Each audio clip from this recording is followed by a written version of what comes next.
Hello and welcome back to the Games Embassy with the Ambassadors of Gaming. I'm one of your army of hosts, Ambassador Jordan. I'm Ambassador Billy. And I'm Ambassador Michael. And welcome to our corner of the internet where we have news about stuff. Billy, how are you doing today?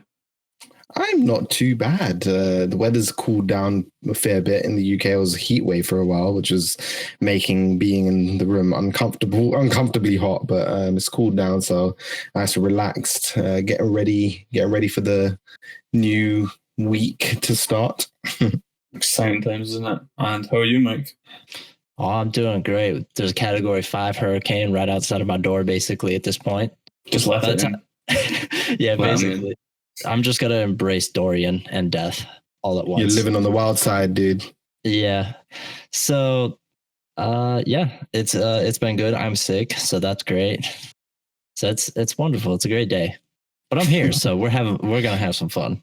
And I'm okay all with that. the magical moments.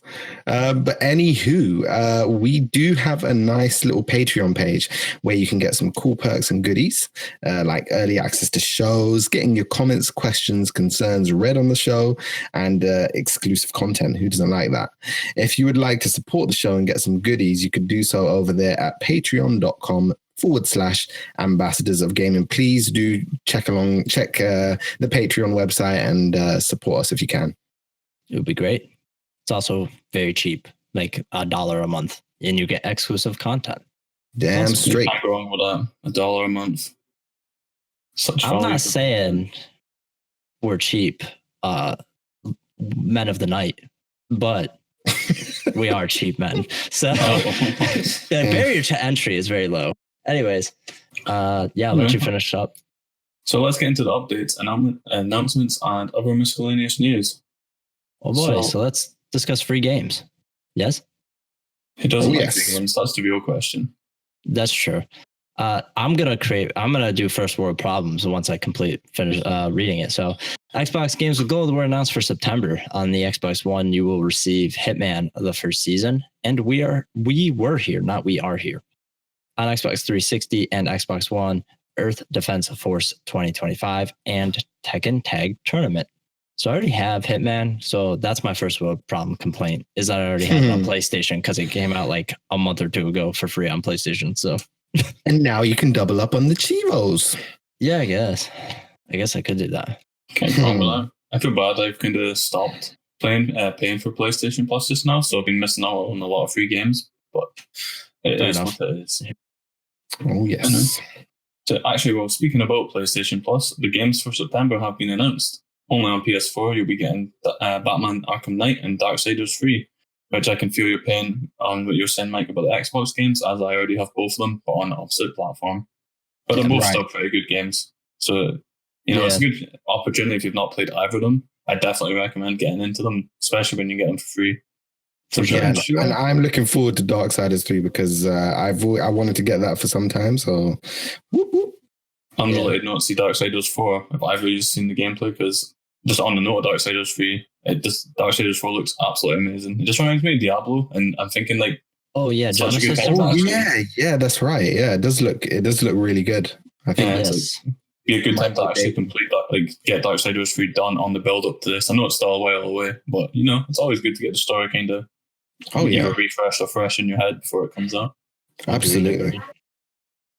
Yeah. So moving on to some game announcements and release dates. Harmonix announces their new game, Audica, coming to PSVR.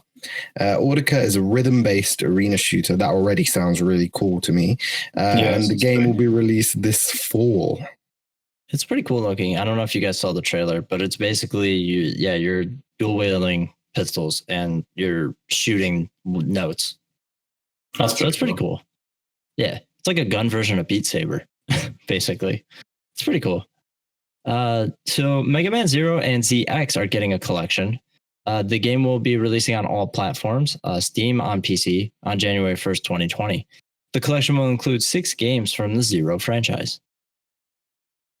That's going to be pretty interesting. I've played some of the Mega Man Zero games, I've not played all 6 of the ones that will be on this collection, but it seems like I'd probably end up getting it. I didn't get the last Mega Man collection, and I kind of wanted to, but I think the Zero games are kind of significantly different, I'd say. I've heard, yeah. Yeah, there's like a different mix in the gameplay, but it does look like it's going to be a pretty good game. I always love how they get these big collections, especially when you get it on the Switch. Yeah. I'm always fanboying hard on that Switch. I definitely agree with that 100%. Now, moving on to the next point, Mega Man gets a special box edition for the Switch. The collection will include all the physical versions of Mega Man and Mega Man X games available on the Switch, including Mega Man 11. The collection includes a collector's box for the games and an acrylic art stand, and the previous released collections. It will also have room for 2 additional Mega Man collections announced earlier this week. And there's also been no announcement of this collection coming to the West. So is that pretty much just like going off on the same previous mentioned collection? Yes and no. Basically, this is a box for Mega Man. All of the Mega Man games on Switch, except for the other 2, are included. But the box is big enough to include the other 2 games that are being released. That's quite nice, isn't it? It is. That's pretty decent. I wish it was coming to the fucking West. I would buy it. Yeah. Although, aren't you able to do this thing where you kind of order it on like I don't know, use VPN or something and like order it on a website that's only available in a certain country, and then you can get it delivered internationally? Have any of you ever done anything like that for certain things before? I purchased. I recently just pre-ordered a Switch from Amazon Japan, but you could and then import it. My issue is that I don't speak Japanese, and I don't know if there's going to be any language settings. Plus, what is he called? Is he called Rocket Man? What is he called in Japan? Mega Man gets called Rocket Man in Japan. Yeah. Not much. So everything says Rocket Man instead of Mega Man. And that would bother me to no end. I can't. Right. Can't be like Man and Robotnik. Yes, exactly. I can't be having that. It's got to be one or the other. That really irked me when I found out about that. I was like, oh my. Yeah. But anywho, on a more positive note, not that the previous announcements weren't positive, apart from the not coming to West thing, but Spider-Man PS4 gets a Game of the Year edition. The game is already out digitally for those interested, and the collection includes the base game plus the fantastic DLC packs, all for a grand total of $40, which is about, correct me if I'm wrong, Jordan, £35? That's probably about right, yeah. Yeah, that's a pretty amazing price, I'd say, considering what the game is, how good the game is, and what you're getting with it. Yeah, it's a good, really neat package.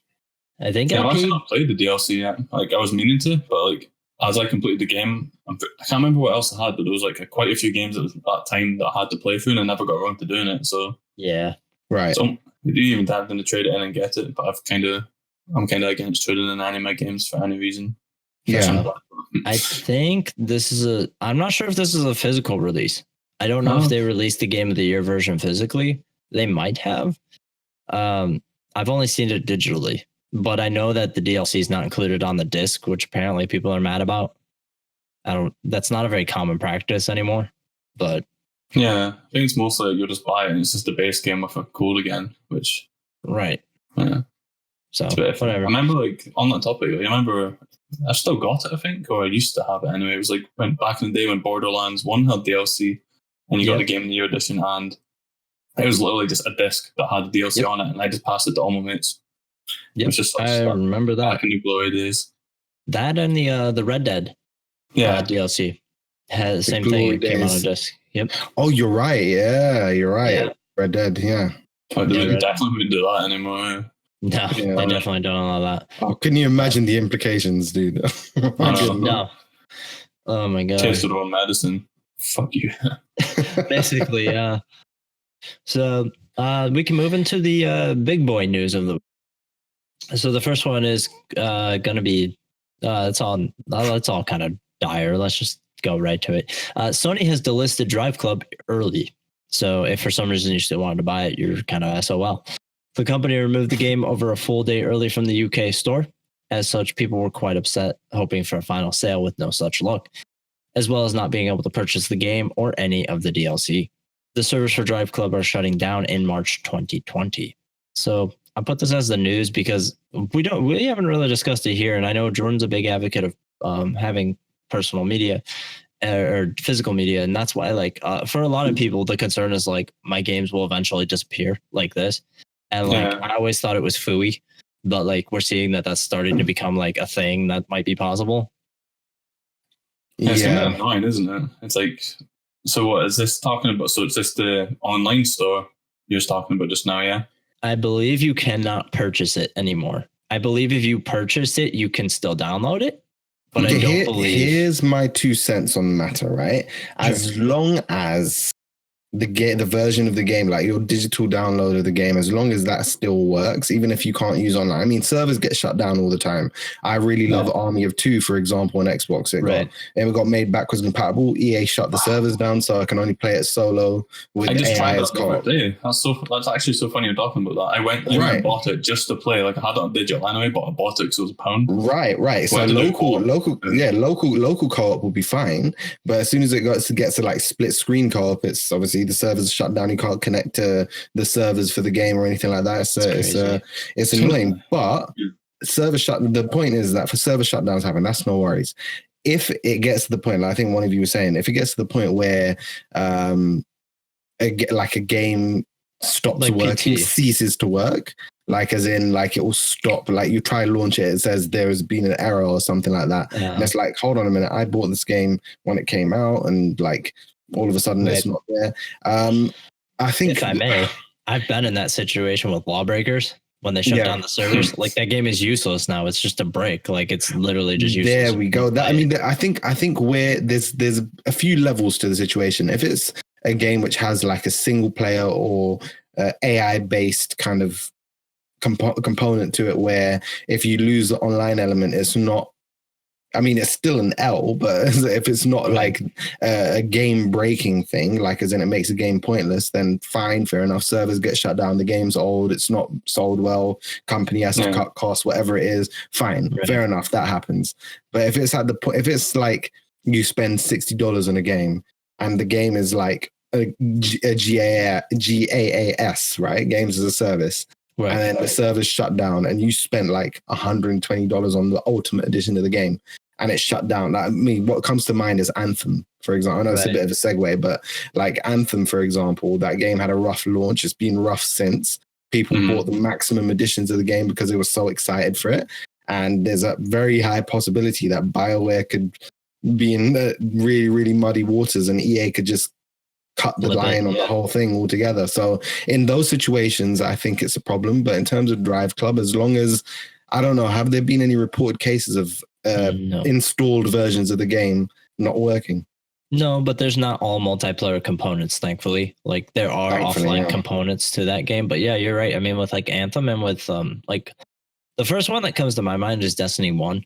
That one seems like it'll probably be the most likely one to get a cut, because Destiny 2 has been much more successful. And they're pretty much focusing all their efforts on it anyways. So when that eventually, the time comes for that. You mentioned Destiny though. You mentioned Destiny. Makes me think it's like, didn't the 360 and PS3 servers get shut down? Or are they still active? They didn't receive DLC after a certain point. Oh, okay. I know. All right. It's another tough one when you start delisting stuff, because also nobody can have the expectation that these things will be available forever, similar to like the whole Armored 2 servers. But it's like, I know it's a big ask when you're like, oh, well, you're bringing the game back out on backwards compatibility, so why not invest a little bit more? But at the same time, it's like, I guess you can't really, well, you can hope they would do it, but you can never expect they'll do it, because if it's not popular or it's not going to be popular, why would they even bother when they can just give you the base game pretty much? Very much.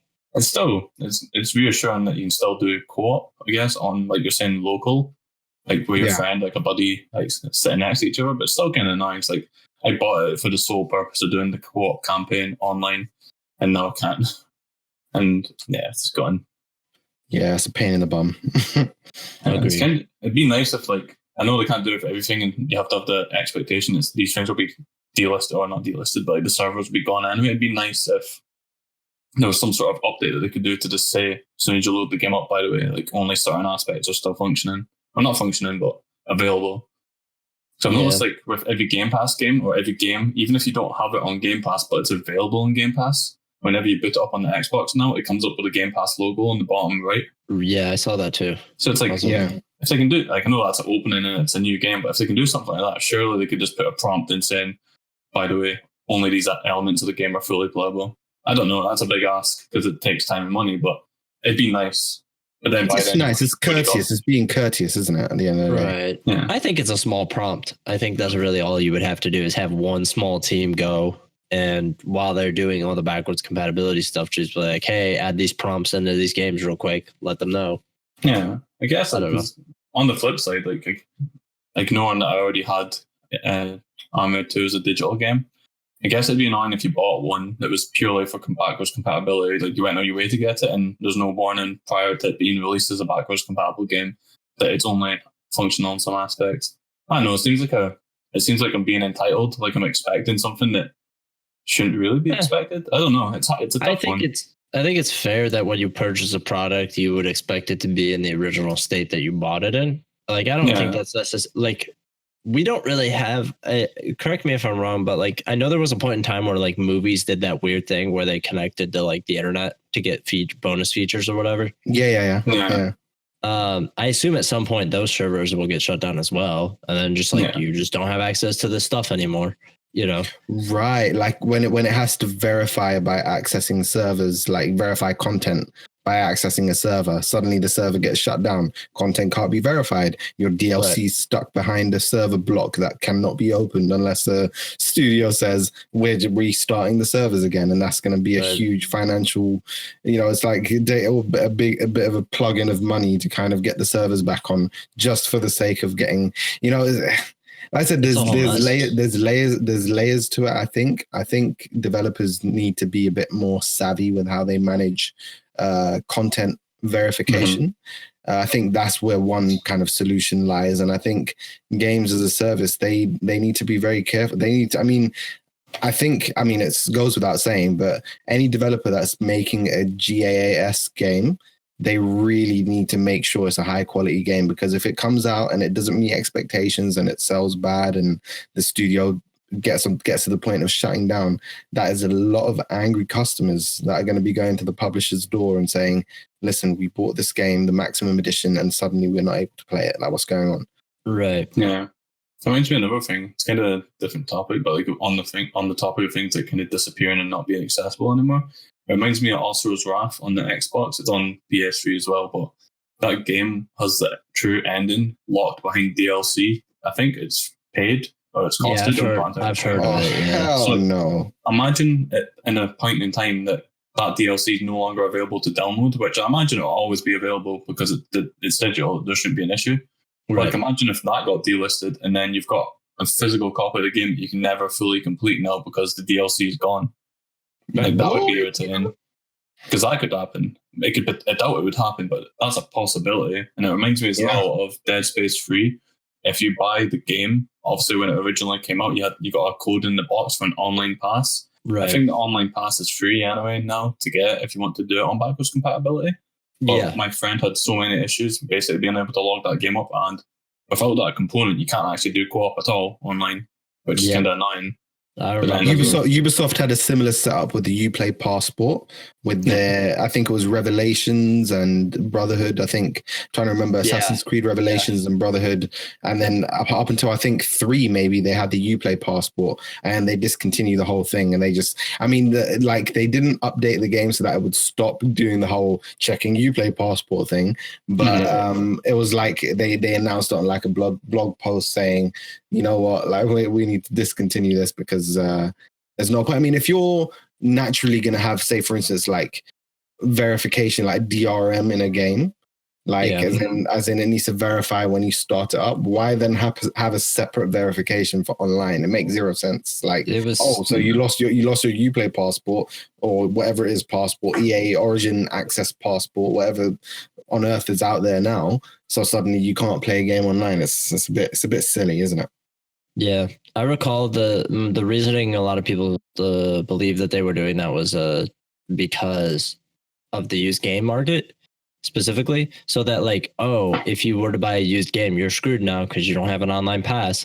So you might as well just buy the game new. Like that was like basically their justification for it. Clearly that didn't work. Wait, so what you're telling me? I know we've been going on this point for a while, but what you're telling me is that games used to do that before the Xbox One and PS4 generation, right? Yeah, like those they used to have PS3 and stuff. But Yeah. when Microsoft came out and said we're going to have a 24-hour check-in on the console, everyone was up in arms. Yes. So Because we already hated that idea. That's why it didn't last long. Right. But the thing is, the outrage should have been there when games were doing it. Oh, for sure. Because I mean, this is a whole different thing, but I'm just saying the outrage was misplaced, in my opinion, in that sense, because by the time it got to the point where Xbox thought they could get away with that, it had already happened for a couple of years in games. So, pretty much. you can't blame Microsoft for thinking, hey, let's just do that then, because games apparently thought it was okay. It's probably the publishers being like the guinea pigs to test if that type of implementation would work, to see if it would actually like stop people from just buying games secondhand. And it's probably just like, they're like, okay, maybe it didn't really work, but we'll try and push it anyway on a bigger scale. And then they realized how badly it was going to fail. But, right. Blowback. Yeah, the blowback was shit on that. That was a really bad idea. So, yeah, pretty much. There's just a lot of really bad ideas that they have when it comes to digital stuff. It seems like we're pretty much in the ecosystem now where they understand, okay, your library is your library. It stays with you. It needs to stay with you going forward. That's it. So I think we're about to, I'm hoping that's the future that we see. It seems like Xbox has got that pretty down pat already.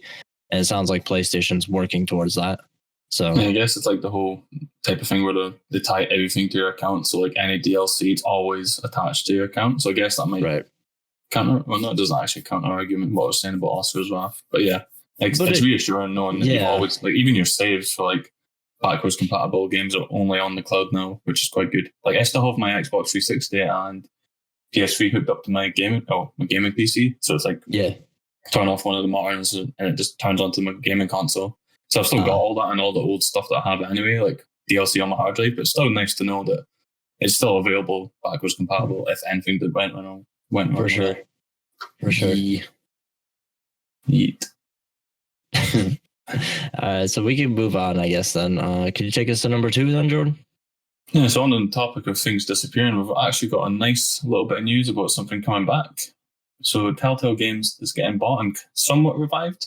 So it being bought by LCG Entertainment, and the company will sell some of Telltale's catalog and work on new games based on some of their previous contracts, as well as new licenses. The company is going to try and bring in ex-Telltale devs as freelancers, hoping to bring them in with full-time positions in the future. I'm quite happy about this news. Like, I know, like, I've not probably played like a great deal of the library, but what I have played, I really liked. For example, The Wolf Among Us, the Walking Dead games, and quite a few other ones in there. I think most of the games are like really good.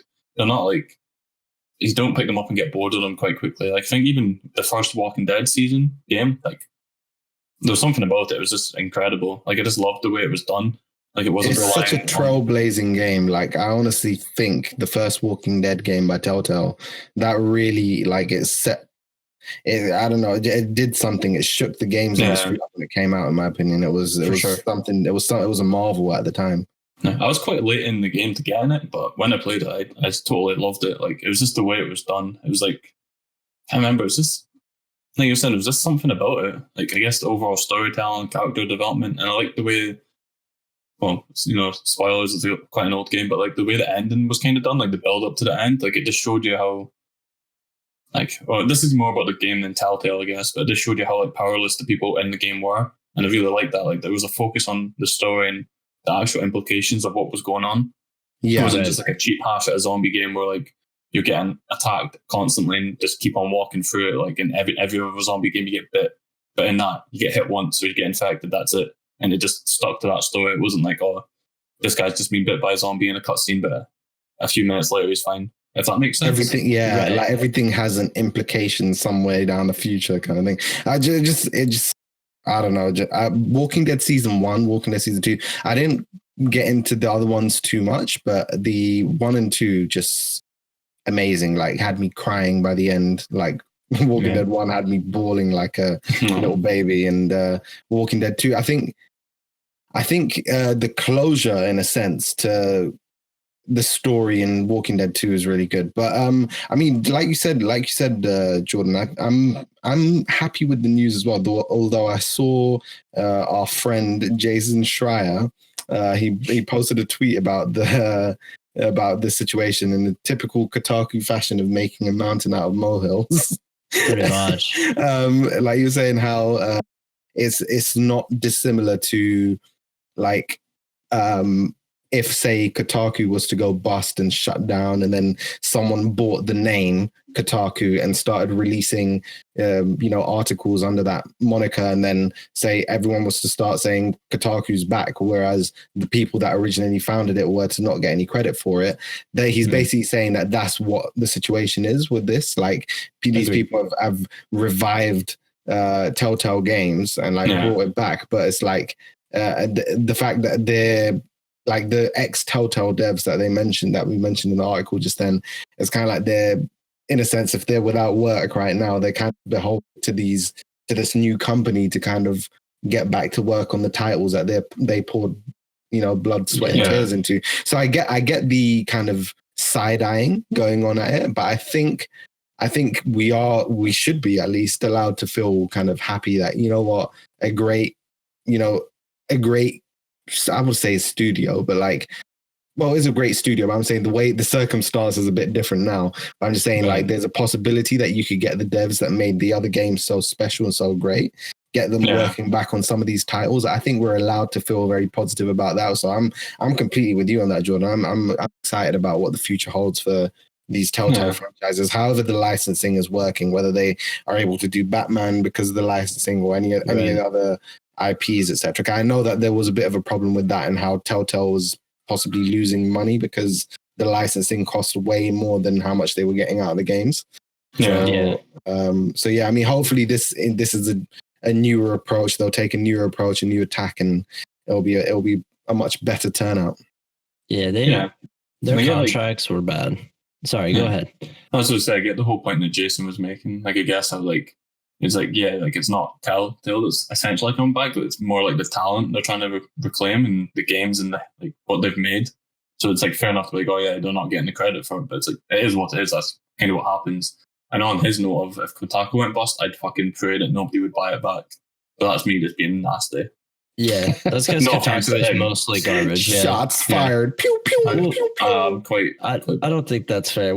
I think that's fair. We've talked about Kotaku plenty of times and how there really only are like 2 or 3 people there. I feel like do really, really good journalism and like real stories. Exactly. Would you say, just on a side note, would you say Jason Schreier is one of them? Yes, for sure.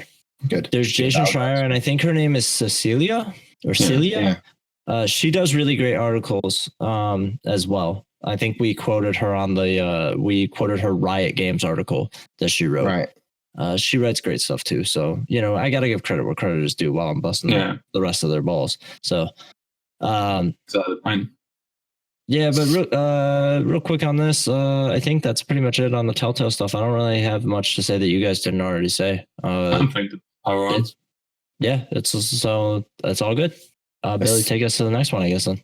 Yes. So, on the topic of new things getting brought in, Destiny 2 is getting a battle pass.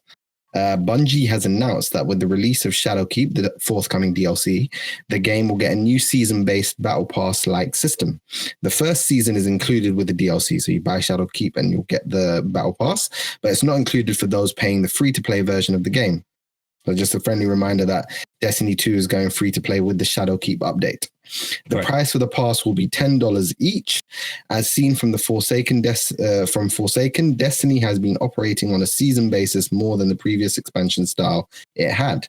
The pass will include items like bright engrams, glimmer, and some armor on the free pass. The premium will include legendary shards, exotic engrams, and bright dust. So it's following a model that's not dissimilar to, Fortnite or, I don't know, Apex. Apex Battle Pass and doing something like that. So any basically BR Battle Passes, that model where you have like free stuff, you get a certain bunch of things that you can unlock, but all the real kind of the sweet stuff is going to be in the, paid for legendary Battle Pass. And I mean, I'm going to be a bit weird here. I played Fortnite for a while, like last year. I think end of last year, I was playing it for a good bit of time. And I do like how the Battle Pass system works and that you can kind of earn the next season's Battle Pass within, like, by completing the challenges in the in the season's battle pass that you're in. Yeah. So like season 1, That's pretty cool. like you can earn back the in-game currency that lets you buy the battle pass for the next season. So yes. Yeah, if you're frugal. I mean, so a lot of people, they just end up spending it on the next kind of skin and whatnot that they want, or all that stuff. And that's, again, understandable. You can't really blame gamers for doing that, especially if the skins look cool. But I do like that it kind of encourages you to, complete challenges in the game. I think it's like we talked about this either in the last episode or something. It's one of those kind of delicious gameplay loops of a game where you want to keep playing it, because you want to unlock the next challenge, or you want to complete a challenge that you really kind of been hammering on for the past week, so that you can get to the next level, the next tier in the pass. It's nice. It's cool. I mean, I don't think it's like I don't think it's one of those things where they've copied a bad thing from another game or anything like that. I think battle passes are all right. How about you guys? I think like what you were touching on there, saying how the delicious gameplay look of being able to actually just earn the next battle pass as opposed to only being able to pay for it, like with your own money. I think that's a pretty neat touch. I like stuff like that. Like, so obviously provides more incentive to actually sticking to the game. Also, if you're already getting the battle pass, that's a given. But like it makes it easier, like not easier, I guess it makes it nicer knowing that you don't have to just pay like an extra tenner every season to get the next pass, when if you're already playing the game quite extensively, you're just going to automatically unlock it. I think that's kind of cool. I like that stuff. Absolutely. And it's great because the game's going free to play. So having a system like that in place, it's going to feel very similar, in my opinion. I can imagine to Fortnite, and how Fortnite, when you download the game, it's free. You have a free battle pass, and you can kind of stick with that, keep going with that for as long as you want. But then like you'll want to kind of, just dive in and take a bite out of that battle pass at some point, and then you'll unlock all of these new kind of features, and then maybe it'll encourage you to get, the full price DLC or the forthcoming pack.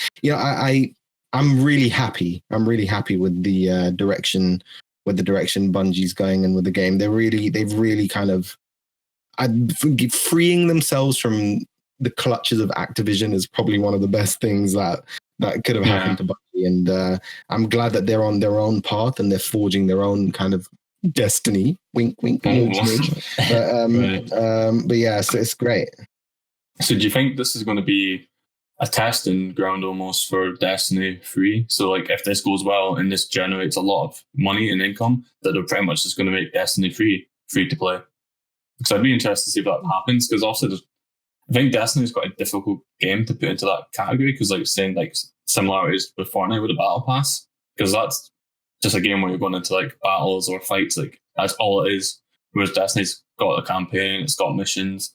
I don't know. Right. Like obviously comparing it to Warframe is probably a lot easier, but I haven't actually played Warframe, so I'm not the best person to comment on that. But like I wonder how it's going to work. Like, do you think that's going to bring in this influx of players that they need, or do you think it's already too late? I think they were smart in making like a base free-to-play version of the game. Like I think they're smart in doing that, because no one's going to complain. It's free. You can't get any cheaper than that, right? You jump into the game, you experience it, you play. I mean, I've always made the argument that if you're on Xbox or PlayStation, if you're on one of the two consoles, you will have the live/plus kind of subscription thing. So you'll get the game for free and you'll jump into online, you'll experience it. I think that's going to, like at the base level, get players that weren't interested in the game. And then when they see the battle pass set up in there, especially if they're coming from games like Fortnite or Apex Legends, they're going to be like, oh, wow, like I can do this and get that. And it only costs like £5 or $10 or whatever it is. Like I'm going to get that. And then they'll grab it and then they'll see how fun the game is. They'll be like, oh man, this is really good. What's the next DLC coming out? Then I'll see the DLC packs. Oh, Shadowkeep, all this and the okay, boom. Let me just grab that new DLC pack. I think that's how, I think like, I'm speculating here, of course, but I have a strong feeling that that's how it's going to grow the player base of Destiny. And you made a good kind of speculative point there. Could this mean Destiny 3 goes free to play? I think there'll be a component of like, I think it's going to be tiered. So there's going to be Destiny 3 free to play version. There's going to be like a Destiny 3 kind of mid tier, and then like Destiny 3 like legendary edition or something with like all these other stuff. But I don't think it's going to be like story DL. Well, obviously there's going to be story DLC, but I think the higher tier packages are going to be more about like the extra content that you get like on release of the game rather than what's like forthcoming. Like campaign that would be locked behind not a paywall, but that'd be like what you'd be paying for, and the free to play could even be like multiplayer and raids, for example. Yeah, exactly. So you can choose. It's going to be like a Frankenstein's monster of a game in a good way. And that's a bad analogy to use probably, but it's like piecing together. Like you can choose how you want to piece together your Destiny experience. I think more power to Bungie. They're acting with a lot more autonomy now, so I'm happy. Agreed. Yeah, it'll be interesting to see what comes of it. I'm very interested to see. I think you guys are throwing out some very interesting ideas. I'm curious to see what they actually end up doing, but I think this actually is probably a pretty good way for them to go for now, because that gives them $35 per person on the season pass, and then everybody before it doesn't have the current season, right? So my assumption would be that next season, Shadowkeep becomes free for all the free to play people, and people can buy the new expansion or whatever, something like that. Yeah, I believe that's what they're doing. Yeah. And then ultimately, how many seasons are in the current season? Forsaken, there were 4 seasons, I think. I could be wrong. Sure. I'll have to double check. I'll have to double check that. Let's just say like 4 or something like that. Yeah, let's say 4. So that would be an extra $40 if you're buying every pass. So theoretically, if you're buying every pass, or let's say they continue this trend and they give you the first one for free, because that's what it says. So my assumption is that even if you own the DLC, you have to buy the other 3. Right. Yeah. So that's $60 for a season, or for an expansion. With new story content, etc., all that kind of stuff, all that good stuff. New raid, story content.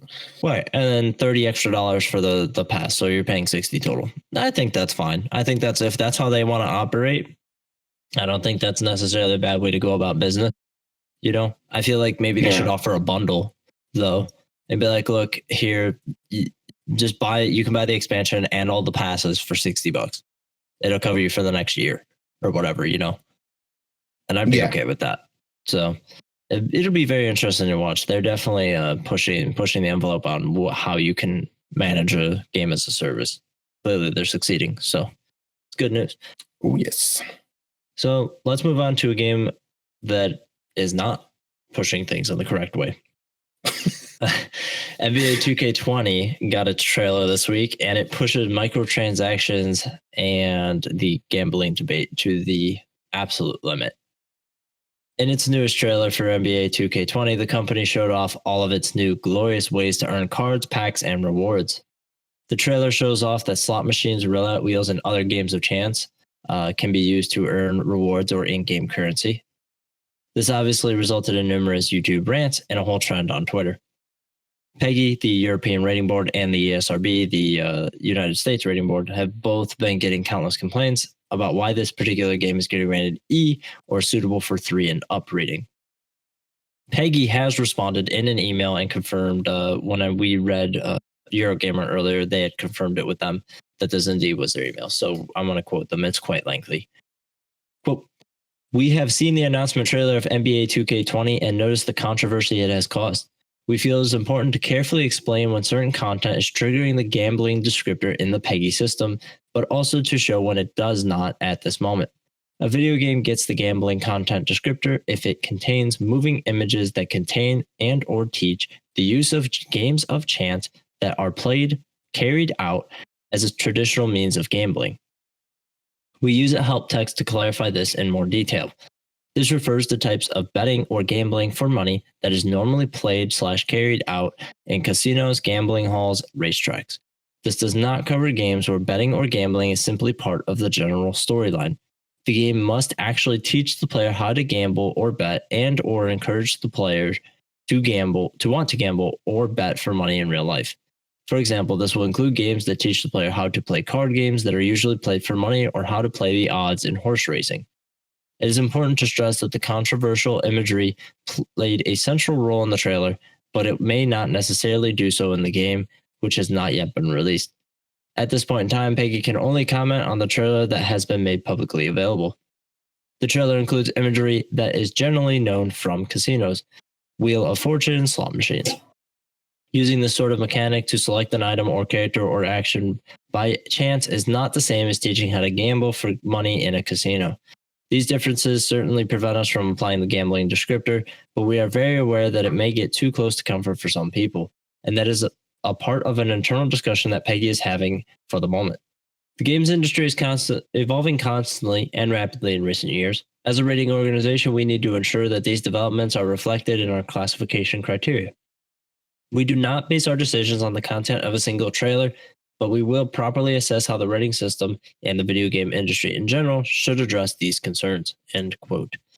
So that was a whole lot of nothing. Nope. Yeah, that was a whole lot of nope right there. Okay.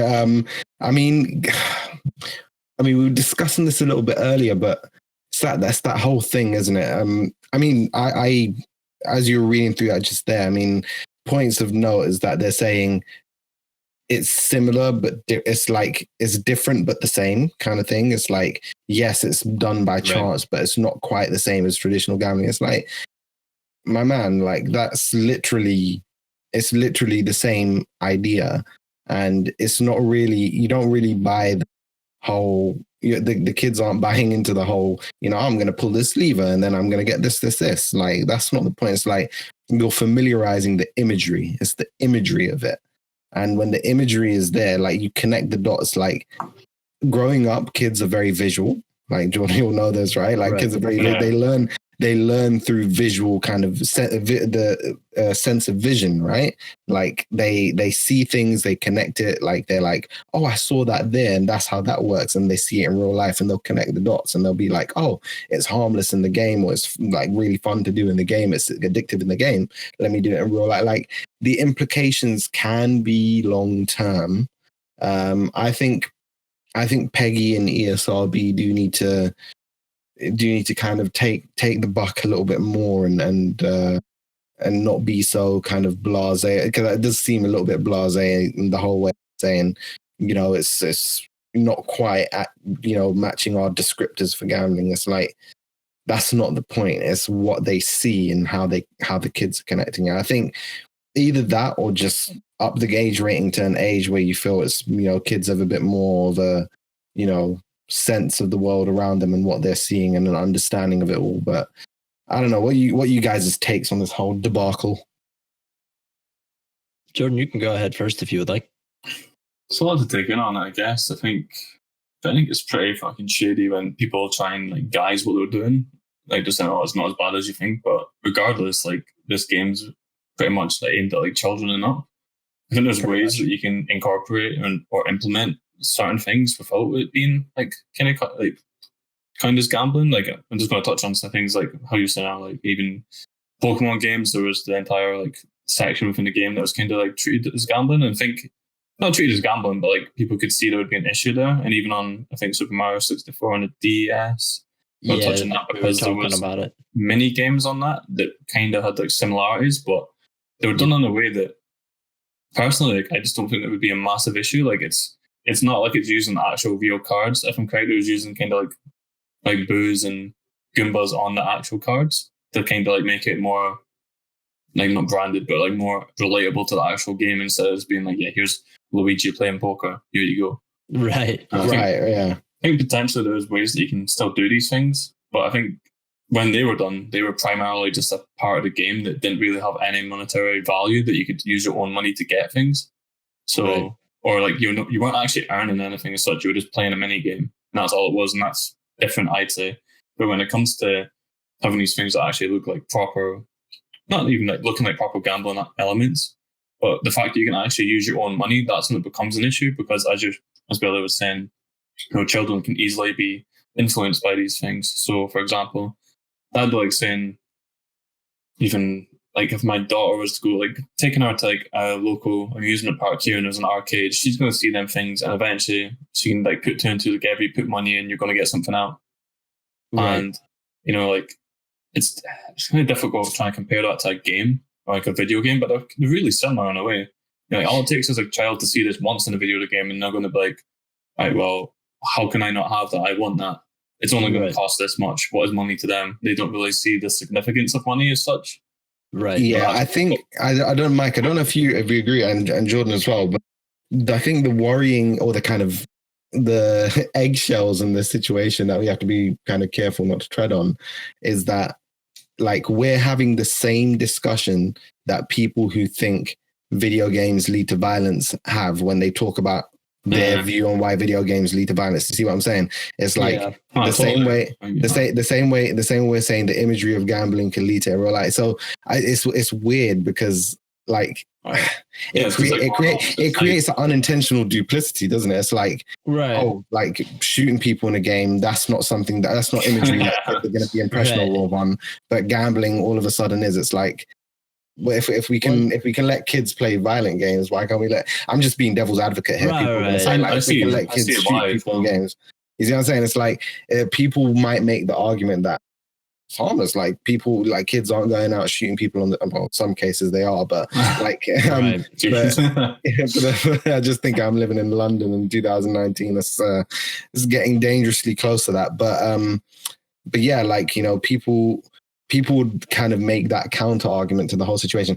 I just think like just on the level of promoting fiscal responsibility, like the developers, publishers or Peggy and ESRB, they just need to be a lot more responsible. It's like, I'd say there's less chance someone's going to shoot people in a game and go out and shoot someone on the street than there is someone like gambling in a game and then seeing a slot machine like and kind of using it in real life. I think the kind of cause to effect speed is a lot shorter with the whole gambling thing than it is with like killing in game versus killing in real life. Like I think if someone does make the argument, now to play devil's advocate on the other side, if someone does make the argument, you can then say, look, like there's a really big gap between shooting someone in a game, shooting someone in real life. Like gambling in a game and gambling in real life, like there is literally no distance between that. It's so easy. Like a kid could see 50p lying on a floor and go walk past an arcade, walk in and gamble right then and there. Like, because they're like, oh, I've got money in my hand. I know this is money. I see a slot machine. I saw that in 2K. Let me put that in there and gamble. Like there's very little, there's not a lot of barriers in the way. You see what I'm saying? Right. Kind of different. Like one thing that I'm going to say that's like kind of it's going from your argument, but it's like not your argument, but like I totally understand where you're coming from as well. But like you're saying, the difference is playing like if I put on Grand Theft Auto and started battering people in the streets, it doesn't mean that I'm going to like just run out of the house tomorrow morning and start like fucking hooking people for no reason. Right. But the difference is that when it comes to this gambling aspect, the only thing you can really get to an extent is like there's a gain from it. Like I'm not going to get a gain by hooking somebody in the face. I might, like, you know, like that's the difference. Like when you're gambling with these children, see it, like they can get like a toy, they can get a new player, they can get a new skin, and that entices them further. Like, whereas the violence aspect, I don't think anyone plays Grand Theft Auto and it's like, yeah, I can't wait to punch someone tomorrow. You know, it's an iffy topic, but I think the gambling side, there's more of an issue for parents and that or people because at the end of the day, the thing that gets hurt is your wallet. Like it's so easy for children just to waltz onto the computer and absolutely hammer their parents' credit card. And that's easier because it's more likely for them to do that. Like I would have no worry if my daughter was playing a game that she's like actually able to play, for example, like she's a certain age and it's not, I don't think it's going to affect her. I wouldn't have an issue with that. But when it comes to the whole gambling stuff, I think it's easier for them to be influenced to do it. It's not as easy to influence someone to be violent, in my opinion. Yeah. It's a really difficult topic to discuss and make like many good points, but it's like, I think the gambling stuff is that you see more cases, no, not more cases, but you see a lot of cases of children easily clearing their like parents' credit card or, you know, like it's a really tough one because everything I'm saying could be turned against me when they're like, yeah, but the same could be said for violence, exactly like you were saying, Billy. But I just don't think the violence aspect is easy. It's not as easy to make someone violent, in my opinion, because I've played many games that are really dark and I've watched many like media elements are dark as well, and that doesn't make me a violent person, you know. So you did make an excellent point though when you said there's about the whole gaining something from it. Like even in a game like Grand Theft Auto, you do something bad, you clobber someone in the head, and you're going to get a wanted level. You get a wanted level, police are going to chase you down. You die, you lose money as a result. You lose this as a result. There's a consequence to the action. So even in the violence, the consequence is teaching you that you don't do this stuff because the same thing will happen in real life. But with the gambling element in a game like, NBA 2K, or any game which has these kind of components in it, it's like you get something out of it, and that's like a sweet taste of alcohol, like figuratively speaking, where like it just hooks you. It's like that one little snort of the white line that kind of gets you hooked, like for life kind of thing. Sure. And I mean, it's such a complex discussion. This is honestly this is one of those things where people are going to be having discussions and debates about it for a long time, and arguing one side, arguing another side, arguing, it's fine, it's okay, there's no problem, making the argument that it's one of the worst things that they could possibly be in a game. I mean, there's going to be so many levels to this, and everyone's going to be able to make some good points. I think that's what makes this discussion so interesting. It's like, there's so many points that can be made, or so many defenses that can be made, and so many opposing views that can be put forward, that, I don't think this discussion will be as simple as, oh my God, you're teaching my kids how to gamble. Get that out of your game right now. Problem solved. Let's close the book on this, move on to the next thing to get outraged about. This is because we're literally neck deep in the age of microtransactions. Wouldn't you agree, Mike? I would agree. I actually just had 2 points to make to compound what you guys are kind of saying, because I think you guys are all making valid points. And if I may, on the ease of access, I know for you guys, it is not as easy, for example, to translate virtual violence into real violence as it is here, in terms of ease of access to weaponry. You know what I mean? We have pretty easy access to firearms and things like that. So it is much easier to translate the idea of virtual violence to real violence. But the main thing that I think we haven't really discussed is just that it's just a streamlined thing. Like, if you had it with gambling specifically, it's not like, okay, great, this is teaching me how to gamble. Now I need to go to a casino, or I need to go, like, I could just do it on my couch. Like, I already have the tools in my hand to participate in this transaction or whatever. You brought up the Mario 64 thing, and that was one of the things we wanted, because I saw it in the comments of the article we pulled this from. And Mario 64 on the DS, when it got re-released for the Wii U, got re-rated by Peggy as 12 for infrequent gambling elements. And it doesn't have any microtransactions, like you said. So, like, they weren't afraid to slap it on it then, So I guess maybe they just need to have some consistency, or at least just be honest. Like, I think honestly, the reason why it's not rated 12 plus is because if it was rated 12 plus, they would not be able to sell as many copies. Honestly. They'd be worried about the financial impact of having to do so. Right. I don't think that's going to happen, because we see, whatever, kids that are in middle school still getting Call of Duty every year, So it's up to the parents as well. Like, these people buy the games for their children, and they're probably the first people to moan about the impact it has on them. It's like, don't give it to them if you're not, like, if you don't think they're mentally prepared for it. That's all it is. Like, it's like the parents who give their kids the kind of free reign with gaming, where they could encounter these things, are the first ones to say, kids these days. It's like, I didn't know. How could we have known? Yeah, it's like my woman, literally, my you gave your kid, my human. You literally just do some research, man. I don't know. It's the same for movies, because I grew up in the age after the slasher film. So, like, that was like when we really cared about ratings for movies here. I grew up right after Mortal Kombat and the slasher films, which was really what put these ratings in place. So, like, at that time, people were very concerned. Like, they trusted the ratings, basically, is my point. So if they trusted the ratings and they saw that it was rated T or whatever, I don't remember what the movie ratings are here. I think they're 13, PG-13, I think is what it's called. I think so, yeah. If you see PG-13 and your kid's whatever, 14, 15, you're like, whatever, they're probably going to see some people make out. Maybe somebody kind of dies, but it's not going to be gruesome, whatever. And you're not concerned about your kid going to see it, but you're not going to let your 8-year-old see it, Whereas this is different. Like, they're saying like a 3-year-old can play this. I guess one of the big things is you can't hide anyone from these type of things. Like, it's impossible to hide your children from everything out there, like these types of games or the violence or stuff on media. And it's down to, I guess, it's down to the parents to try their best to not expose them to it. And it's also down to the individual himself, how these things impact them.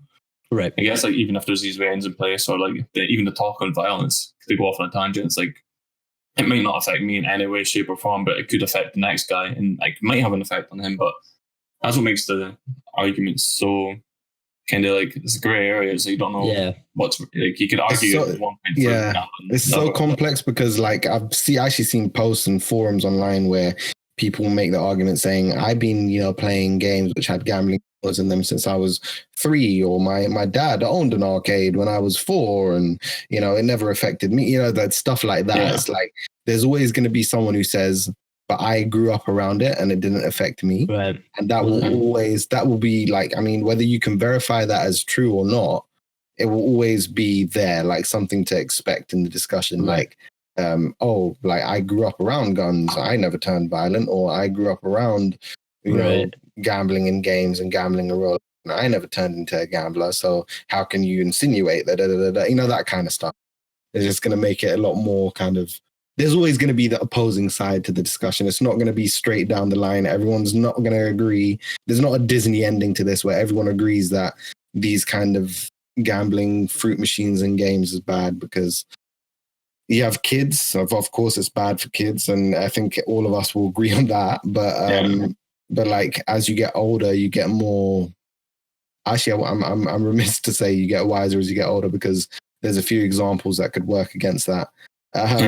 But like, namely me. No, but yeah, you see what I'm saying? It's like it just depends at the point of life that you're looking at. Yeah, right. I can't speak for anyone else in ambassadors, but I know on the topic of cigarette addiction in and of itself, I used to smoke cigarettes, so like I still have those sort of like those tendencies like in the back of my mind and stuff like that. So like, I can't like seeing somebody smoke a cigarette. Like, I haven't smoked a cigarette in almost like 2 years at this point, right? But like, if I see somebody smoking a cigarette, I'm like, man, that looks like it'd be pretty good.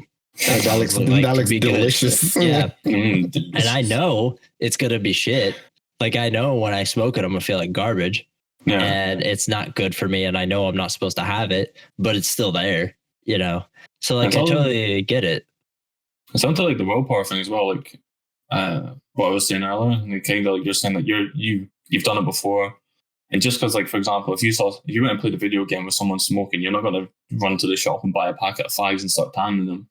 It's like going even onto the gambling topic, like seeing a video game, I could probably gamble to my heart's content. Like, if talking about like primarily in game, this isn't revolving around microtransactions, but it does not mean that when I go out on a night out and if I end up in a casino, because there's like some casino type of areas in the place I stay, I'm not going to go in there and waste money, because it's happened before. Like, on a night out, all my mates would go and spend money on gambling, and I've been exposed to it. I've seen it in games, but I just never have any interest in it, because I know what the negatives and the impacts it can have on that are, and that's primarily to do with losing money. So it's like, it's all down to the individual as well. It's like how impressionable they are, because the argument can't be applied to everyone. Like, not everyone's going to see it and think that it's going to affect them, and there is some cases that it will. But I just think they just have to handle it better. They have to be more careful about the way they're implementing these things, because when it's like when it's on the violence thing as well, it's like, I don't know anyone that plays a game with violence in it, even if it's like sci-fi or if it's like Grand Theft Auto, which is kind of like more realistic kind of visually more. It's more visual. It's more I get where you're coming from. Play and just like, I'm totally hyped up to start bartering people, because you know that there's all these negative impacts that come from it, and I can't think the best way to phrase it, but there's a big difference between spending money and kicking the fuck out of someone. And that's the way you've got to look at it. Like, people aren't just going to instantly want to become violent because they know that's wrong. Whereas gambling, it's wrong to an extent, but there's the whole risk of reward, and that's what makes it enticing. Whereas violence, nobody finds violence enticing. Violence is met with violence more often than not. And children are going to be like, I'm going to run into school tomorrow and batter my mate for fun because I've done it on Grand Theft Auto last night. These things don't happen, I'd say. But that's a massive, like you're saying, it's a massive argument, and there's the pros and cons, or like good points and bad points on every side. And it's hard to debate. Yeah, it's hard to kind of draw a line right down the middle, isn't it? Yeah, but I think we're all kind of like similar approach to it. Like, we've all got a reasonable I think so. I think we all kind of, based on the discussions we've all had on this show, and I'm going to kind of ramp it up just a little bit because we're starting to go in circles, but I think we've had a good discussion.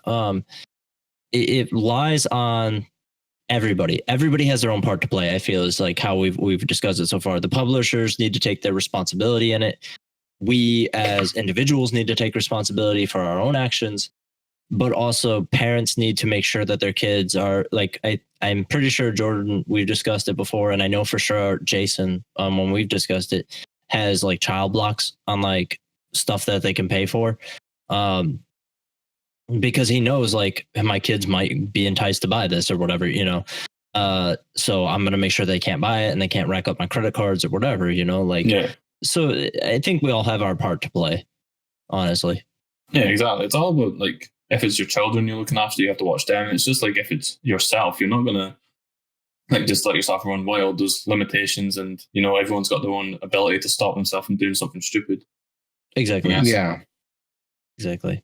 So it's harder for children, but yeah, that's why you're a parent, sure. You're a guardian. You're meant to stop them from doing stupid things, and obviously you can't stop them from doing everything in life, and you can't stop from what they get exposed to and how they like absorb information and knowledge. But yeah, and that's how they learn. I'm trying to avoid going off on a tangent again. Yeah, it's one of the things. Everyone's responsible for what they do and who they're looking after, All right, gentlemen. Well, I think we've closed the book on this one as much as I'm sure we could sit here for another 3 hours in both transactions and all this. Yeah.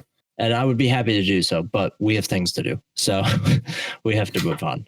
So we are done. That was the last bit. I knew it was going to be meaty, so that was all we had today. So, gentlemen, thank you for joining me today. It was a pleasure.